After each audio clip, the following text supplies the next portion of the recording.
Donc moi, c'est Aram Gaysen. Comme Ousmane l'a dit, je dirige une organisation qui s'appelle Social Change Factory, qui a été créée en 2014, que j'ai cofondée.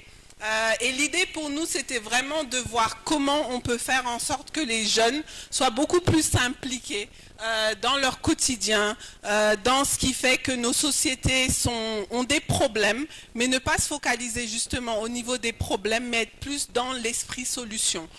On venait d'être diplômés. Et pour nous, l'idée, c'était de faire du développement, mais autrement. C'était vraiment important. On sait que l'Afrique a des problèmes, on sait que la jeunesse a des problèmes, mais comment on fait les choses différemment et comment on change notre mindset pour être solution. Pour moi, il y a plein d'opportunités auxquelles certains jeunes ou certaines jeunes filles n'ont pas accès ou ne savent tout simplement pas. Et ça, c'est vraiment beaucoup plus présent dans les zones rurales. En tout cas, si je prends notre expérience des différents pays où on est. Même ceux qui sont dans la capitale, c'est vraiment la capitale hors banlieue où les jeunes ou les jeunes filles ont accès à plus d'opportunités. Même pour nous, dans les programmes qu'on développe, même si on essaye de faire en sorte d'être le plus inclusif possible, on se rend compte que dans les différentes organisations qui sont dans le leadership ou qui font ce qu'on fait, c'est souvent les mêmes participants qui font le tour. Donc ça montre aussi que ça reste toujours dans le même cercle par rapport à l'accès à l'information. Après, pour moi, l'autre barrière, c'est l'accès au financement. Si on se met dans le cadre de jeunes qui se mettent ensemble pour former une organisation et qui cherchent à avoir des financements, c'est extrêmement difficile. Tout ce qu'on demande en termes de due diligence, c'est vraiment des barrières énormes et c'est quasi impossible de pouvoir mis tous ces standards en fait. Donc pour moi déjà quand on est dans l'inclusion, qu'on veut plus de et c'est aussi un clin d'œil aux partenaires et aux bailleurs, quand on veut plus d'inclusion, plus de participation des jeunes, il faut pouvoir leur faire confiance et faire en sorte qu'ils puissent avoir accès à des financements. Et pour ça, ça se fait en... Je sais que c'est parfois difficile par rapport aux différentes procédures, mais essayer d'alléger ça peut-être en fonction des catégories d'organisation ou du nombre d'années ou d'accompagner. Mais on a eu aussi beaucoup de partenaires qui nous ont accompagnés et qui nous ont fait confiance. Donc c'est pour ça qu'on est là depuis 10 ans et qui ont renforcé nos capacités. Et pour moi, ça, c'est très important pour permettre l'inclusion et la participation des jeunes.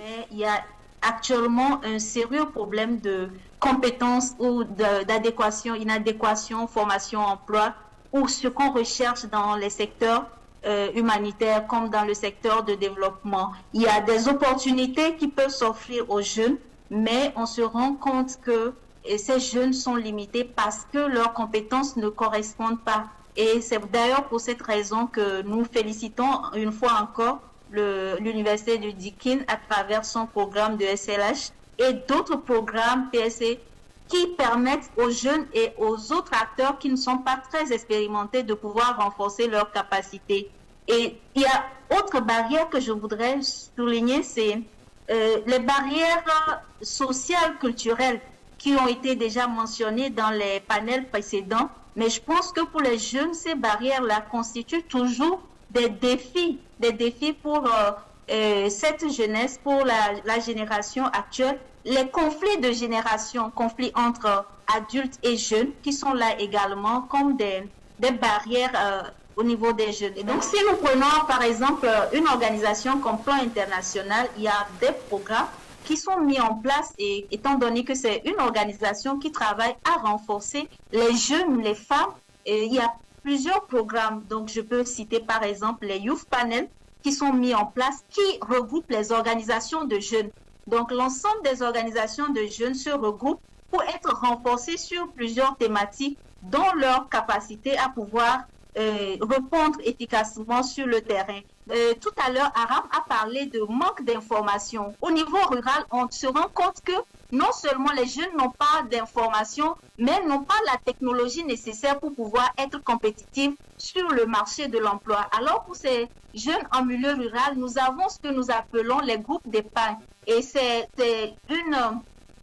la finance inclusive au niveau local qui consiste à amener les jeunes ou les femmes à pouvoir se regrouper en de petits groupes de 25 personnes, renforcés sur le système d'épargne et de crédit pour pouvoir développer leur activité génératrice de revenus. Donc, comme l'a dit Ousmane, moi je suis un pur produit du mouvement des femmes sénégalais.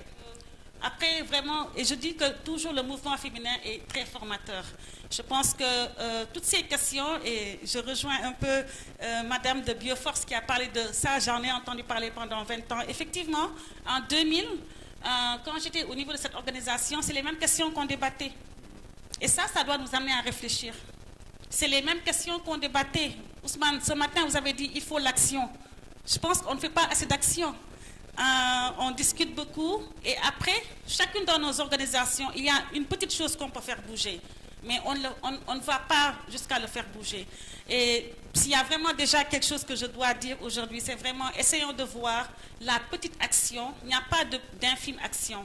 Toutes les actions sont importantes, quel que soit mon rôle, quelle que soit ma position, quelle que soit l'organisation où je suis. Quelle est la petite chose que je peux faire dans ma sphère de contrôle pour faire avancer le leadership féminin? Et on a entendu plein de stratégies aujourd'hui et je pense qu'il y a vraiment de la matière pour travailler. Alors, dans mon parcours, je voulais juste peut-être revenir sur quelque chose quand même que j'ai trouvé très décisif dans mon parcours. C'est vraiment le mentorat. Et pour moi, c'était le déclic. Parce que ce que je veux dire par là, c'est qu'il est très important qu'il y ait quelqu'un qui puisse dire que ce qui se passe n'est pas normal et qu'il y a des groupes dans l'organisation qui doivent être boostés, qui doivent être amenés vers l'avant, parce qu'ils n'ont pas pu le faire, parce que pour plusieurs raisons. Je dis pour plusieurs raisons pour parler des défis. Il y a vraiment des défis structurels, c'est vrai, mais quand on est jeune, quand on est noir, quand on est une femme, quand on est peut-être immigré, et tout ça là, c'est des facteurs qui s'ajoutent, et qui font que tu es là, dans un poste, tu ne bouges pas. Je pense que le problème, c'est moins accéder à des postes, mais c'est de pouvoir bouger quand on est déjà en poste. Pour dire en tout cas, s'il y a quelque chose qui a fait ce que je suis aujourd'hui, le mentorat en a joué une bonne part de responsabilité. Et c'est pourquoi moi-même, c'est quelque chose vraiment que j'encourage.